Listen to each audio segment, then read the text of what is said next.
सुप्रभात बच्चों, आप सब कैसे हैं? आशा करती हूँ कि अच्छे होंगे। बच्चों, हम हिंदी व्याकरण पढ़ रहे थे और हिंदी व्याकरण में हम कारक पढ़ रहे थे कि कारक क्या होता है।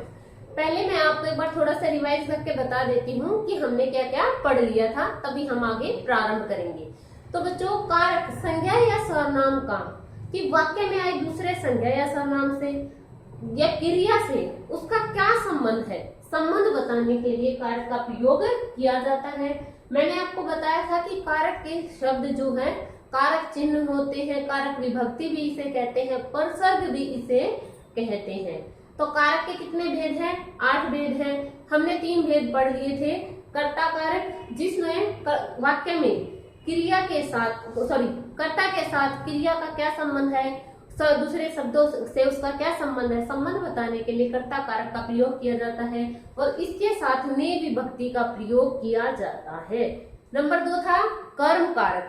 कर्म कारक यानी कर्म कार्य कि वाक्य में जो क्रिया है, जो कार्य है, उसका संज्ञा या सर्वनाम से क्या संबंध है, संबंध स्थापित करने के लिए कर्म कारक के साथ को विभक्ति का प्रयोग किया जाता है। और नंबर 3 था कर्ण कारक, साधन यानी कि जो हमारी क्रिया है वो हमने किस साधन के माध्यम से पूरी की है। जैसे मैं पेन से पत्र लिखता हूँ कि मैंने पत्र कैसे लिखा, पेन से। तो बच्चों, आज हम करेंगे संप्रदान कारक। संप्रदान कारक में के लिए में क्या होता है, देने का भाव। देने का भाव, जब हम किसी चीज को किसी व्यक्ति को देते हैं कि वाक्य में जब हम क्या दिखाया जाता है कि एक व्यक्ति दूसरे व्यक्ति के लिए कुछ देने का भाव रखता है। जैसे उदाहरण के माध्यम से हम इसको ठीक प्रकार से समझेंगे। माँ ने भिखारी को भोजन दिया। अब यहाँ पर मैंने जानबूझकर लिखा है को, भिखारी को भोजन दिया। अब यहाँ पर क्या है, को भी इसके लिए प्रयोग किया जाता है, लेकिन कब किया जाता है, वाक्य में हमें अपने आप पता चल जाएगा कि जो इसमें क्या है, देने का भाव प्रस्तुत होता है। देने का भाव कैसे कि माँ ने भिखारी को भोजन दिया, कि भोजन किसके लिए है, भिखारी के लिए। भोजन किसके लिए है, भिखारी के लिए। माँ ने भोजन किसे दिया, भिखारी को, और भोजन किसके लिए है, भिखारी के लिए। जैसे वह मीना के लिए कपड़े लाया।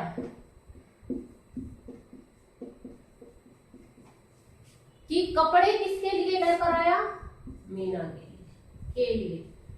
कि इसमें कि एक संज्ञा का दूसरी संज्ञा को कुछ लेने या देने का जो भाव है वो प्रस्तुत किया जाता है, उसे हम संप्रदान कारक कहते हैं।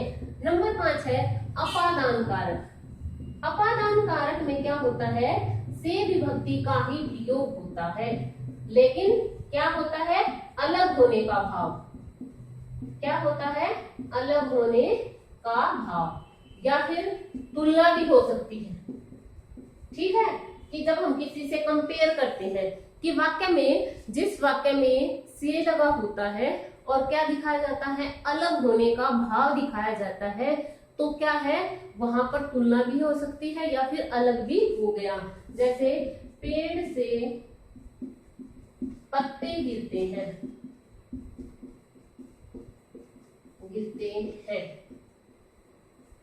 तो पत्ते क्या हो गए हैं, अलग हो गए हैं ना पेड़ से।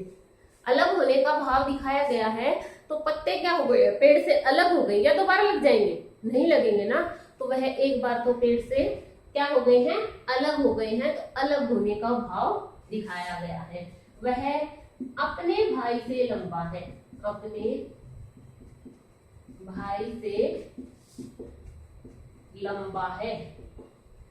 यहाँ पर क्या की गई है, तुलना। क्या की गई है, तुलना, कि वह अपने भाई से क्या है, लंबा है। जैसे गीता सोहन से सुंदर गीत गाती है, तो उसमें भी तुलना की गई है कि जब वाक्य में क्या है, अलग होने का भाव पता चले और तुलना का भाव पता चले, तो वहां पर क्या होता है, अपादान कारक होता है। क्या होता है, अपादान। अब कुछ बच्चे कंफ्यूज हो रहे होंगे कि मैम ने यहाँ पर भी को प्रयोग किया और फिर हमने कर्म में भी को प्रयोग किया था और यहाँ पर से प्रयोग किया और कर्ण में भी हमने से प्रयोग किया था। लेकिन बच्चों उसमें डिफरेंस होता है, अंतर होता है। क्या अंतर है? कर्म में तो कार्य पर जोर दिया जाता है, कर्म कारक में कार्य पर जोर दिया जाता है, लेकिन यहाँ पर को लगाते हैं तो देने का भाव आता है, कुछ भी देने का भाव होता है।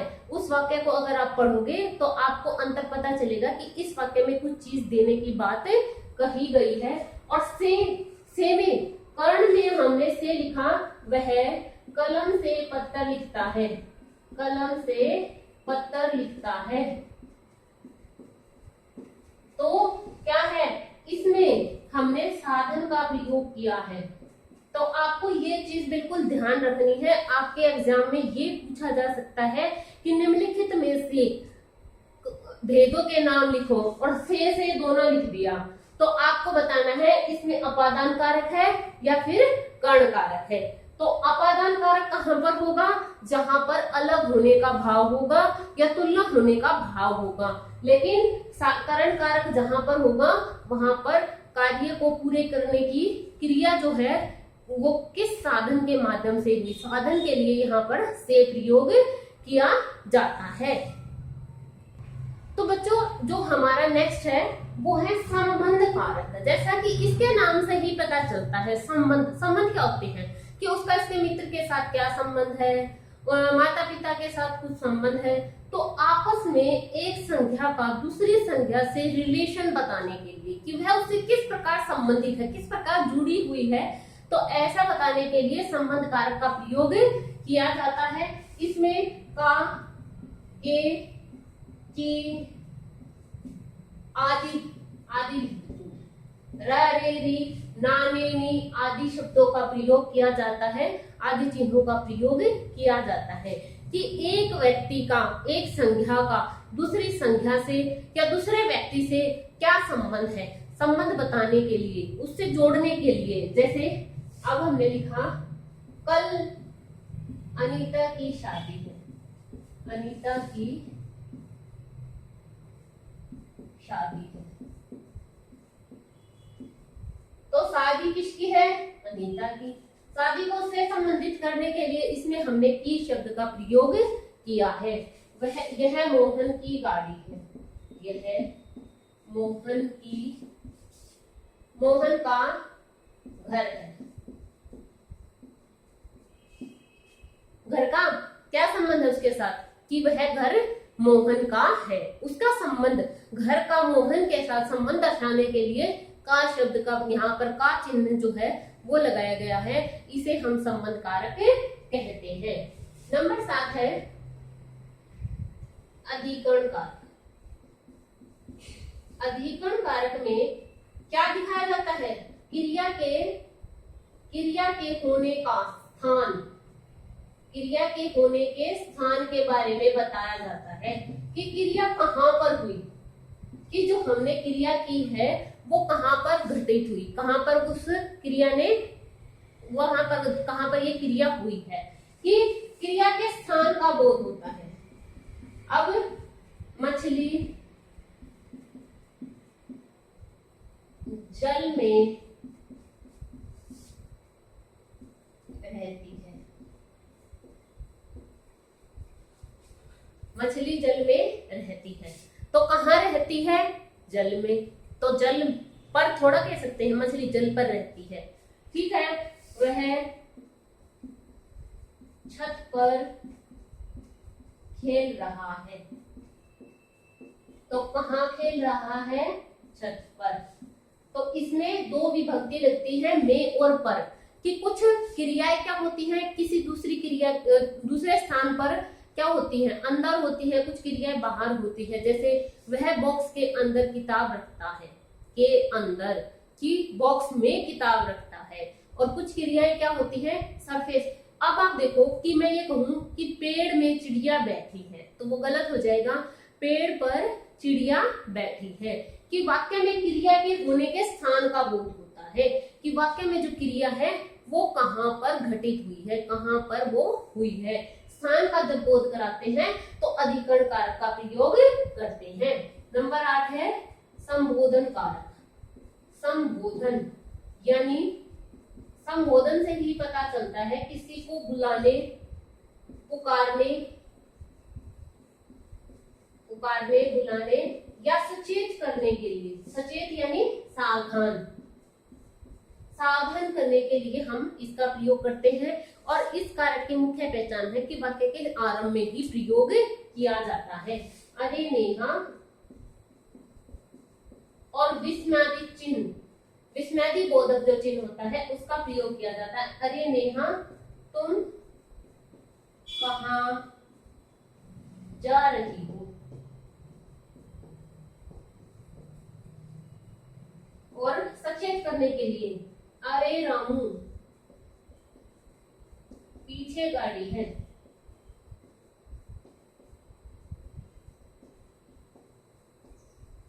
कि वाक्य में जब हम किसी संख्या को, किसी व्यक्ति को बुलाने के लिए, पुकारने के लिए या सचेत करने के लिए, सावधान करने के लिए जिन शब्दों का प्रयोग करते हैं, जिन चिन्हों का प्रयोग करते हैं, उन्हें संबोधन कारक कहते हैं। अरे नेहा, और इसकी ये मुख्य विशेषता होती है कि इसमें विस्मयादि चिन्ह लगता है। विस्मयादि बोधक जो हम चिन्ह प्रयोग करते हैं उसका प्रयोग किया जाता है।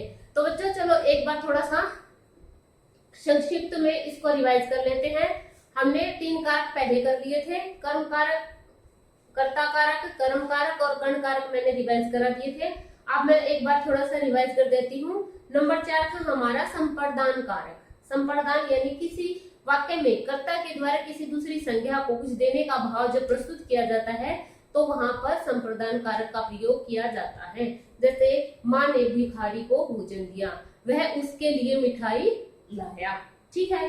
उसके बाद था अपादान कारक। अपादान कारक में क्या है, से विभक्ति का प्रयोग किया जाता है और एक संज्ञा का दूसरी संज्ञा से अलग होने का भाव या तुलना आदि शब्दों का प्रयोग करने के लिए, तुलना करने के लिए इनका प्रयोग किया जाता है। जैसे वह सोहन से अच्छा गीत गाता है, वह अपने भाई से अत्यधिक सुंदर है। तो से अलग हो गया ना, वहाँ गंगा हिमालय से निकलती है तो गंगा हिमालय से निकलकर क्या हो गई है, अलग हो गई है।